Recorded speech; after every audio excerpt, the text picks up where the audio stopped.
صدیق رضی اللہ تعالی عنہ نے دین کے لیے قربانیاں دی۔ اسلام کا پیغام سب سے پہلے ابو بکر صدیق نے دی۔ جب حضرت ابو بکر صدیق نے علیہ اعلان کافروں کے سامنے آ کر اسلام کا پیغام، دین کا پیغام، جب ابو بکر صدیق نے اعلان کیا کہ اللہ وحدہ لا شریک ہے، اللہ کے سوا کوئی عبادت کے لائق نہیں، کیونکہ اس زمانے میں جتنا بھی غیر مسلم کافر تھے، مکے کے یا مدینہ کے جتنا بھی اس زمانے کے کافر تھے، وہ بت پرست تھے، اپنے بتوں کو پوجا کرتے تھے، اپنے بتوں سے مانگتے تھے۔ جب وہ بتوں سے مانگتے تھے انہی کی عبادت کرتے تھے۔ ابو بکر صدیق نے سب سے پہلے جب ایمان قبول کرنے کے بعد ابو بکر نے اسلام کا پیغام دیا۔ اسلام کا پیغام سب سے پہلے ابو بکر صدیق رضی اللہ تعالیٰ عنہ نے دیا۔ جب ابو بکر صدیق نے اعلان کیا کہ اللہ وحدہ لا شریک ہے، اللہ کے نبی رسول اللہ صلی اللہ علیہ وسلم اللہ کے نبی ہیں، جب یہ اعلان کیا تو اس وقت کے جو کافر تھے جو سامنے موجود تھے، انہوں نے حضرت بکر صدیق کو اتنا مارا کہ پورا منہ جو ہے، چہرہ جو ہے لوہے لوہان ہوا، خون سے رنگیت ہوا، لوہے لوہان ہوا۔ ابو بکر صدیق کو اتنا مارا کہ ابو بکر صدیق بے ہوش ہو کر گر گئے۔ جب ابو بکر صدیق بے ہوش ہو کر گر گئے ہیں تو ان کی جو ہے قبیلے والوں نے ابو بکر صدیق کو اپنے گھر میں لے گئے۔ ابو بکر بے ہوشی کے حالت میں پڑا ہوا ہے، شام تک بے ہوشی کے حالت میں رہا۔ ابو بکر صدیق جب ہوش میں آیا تو اس وقت اس کی ماں ام خیر موجود تھی۔ جب ابو بکر ہوش میں آیا تو سب سے پہلے یہ بات زبان سے پوچھا کہ اے میری ماں، اللہ کے نبی کا کیا حال ہے؟ آپ حضرات کو میں اللہ کے نبی کی محبت کا، صحابہ کا واقعہ عرض کر رہا ہوں۔ سب سے پہلے اسلام کا پیغام ابو بکر صدیق نے دیا، اور پھر اللہ کے نبی کے ساتھ کتنا محبت اور کتنا عشق تھا۔ جب ابو بکر صدیق رضی اللہ تعالیٰ عنہ نے جب ہوش میں آیا تو سب سے پہلے اپنے ماں سے یہ پوچھا کہ اے ماں، اللہ کے نبی کا کیا حال ہے؟ اس وقت ام خیر نے کیا جواب دی؟ فرمایا کہ مجھے اس کے بارے میں کوئی علم نہیں۔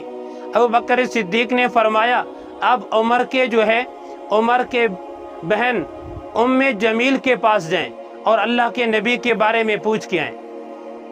جو ہے حضرت بکر صدیقہ جو ہے ماں ام جمیل کے پاس گئی اور اسے پوچھا کہ اللہ کے نبی کے بارے میں فرمائیں۔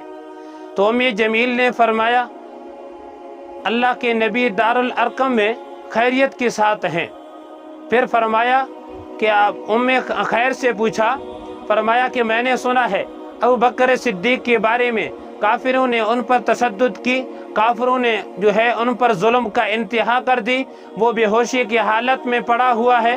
تو فرمایا کہ ام جمیل نے کہ میں آپ کے بیٹے کے پوچھنے کے لیے آ سکتا ہوں؟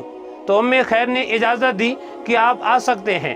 جب اس وقت ام جمیل آئے، دیکھا ابو بکر کے حالت کو دیکھا، اس وقت سے بھی خون سے لوہے لوہان ابو بکر کو جب دیکھا تو وہ جو ہے زور و قطار رونے لگی ہے۔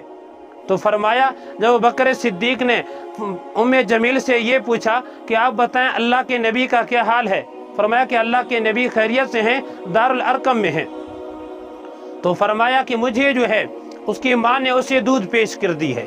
فرمایا کہ ابو بکر آپ صبح سے شام تک بے ہوشی کی حالت میں رہے، آپ دودھ پی لیں تاکہ جسم میں طاقت آئے، تاکہ جسم میں کچھ جو ہے رس آ جائے۔ لیکن ابو بکر نے انکار کی، فرمایا کہ اے میری ماں، مجھے اللہ کی قسم میں نہ دودھ پیوں گا نہ اور کچھ کھاؤں گا جب تک اپنے پیارے پیغمبر کی زیارت نہ کر لوں۔ اس وقت ام خیر ام جمیل نے دونوں ہاتھوں کو پکڑا۔ جب دونوں ہاتھوں کو پکڑ کر کے جب اللہ کے نبی دارالارقم میں صحابہ بھی موجود ہیں، اللہ کے نبی بھی موجود ہے۔ جب وہاں پر گئے ہیں، جب اللہ کے نبی نے دیکھا، ابو بکر کی حالت کو دیکھا، وہ لوہے لوہان سے، اسی حالت کو دیکھ کر اللہ کے نبی اٹھ پڑے۔ پر جب اللہ کے نبی جب اٹھ پڑے، جب ابو بکر صدیق قریب آیا، اللہ کے نبی نے اپنے ایسے سینے میں لگایا، آنکھوں میں آنسو جاری ہو گئے۔ میرے نبی روتا ہوا زور و قطار سے رونے لگا۔ صحابہ جتنا موجود تھا، جتنا بھی صحابہ وہاں پر موجود تھے، سب کی آنکھوں میں آنسو جاری ہو گئے۔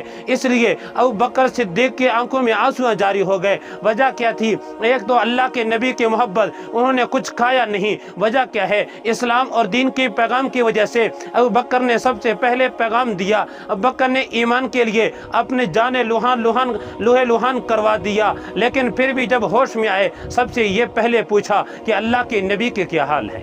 میرے دوستو، جب اللہ کے نبی کی محبت یہ چیز کا نام ہے، اللہ کے نبی کے ساتھ عشق اس چیز کا نام ہے۔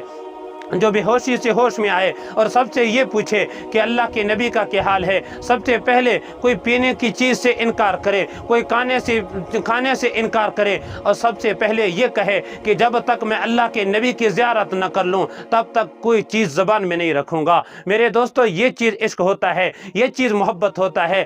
آج ہم کہتے ہیں ہم دین کی نام لیوا ہیں، آج ہمیں کیا ہو گیا؟ آج ہم نے اپنے دل کو دنیا میں لگا دی، اپنے جسم کو دنیا کے اندر لگا دی۔ رات اور دن ہمیں دنیا کی فکر ہے، ہمارے دل کے اندر دنیا مگن ہو چکی ہے۔ صبح جب اٹھتے ہیں دنیا کے سوچ ہے، شام جب سوتے ہیں دنیا کی سوچ ہے۔ نہ دین کا خبر، نہ اسلام کی خبر، نہ اللہ کے نبی کا محبت کا کوئی خبر ہے۔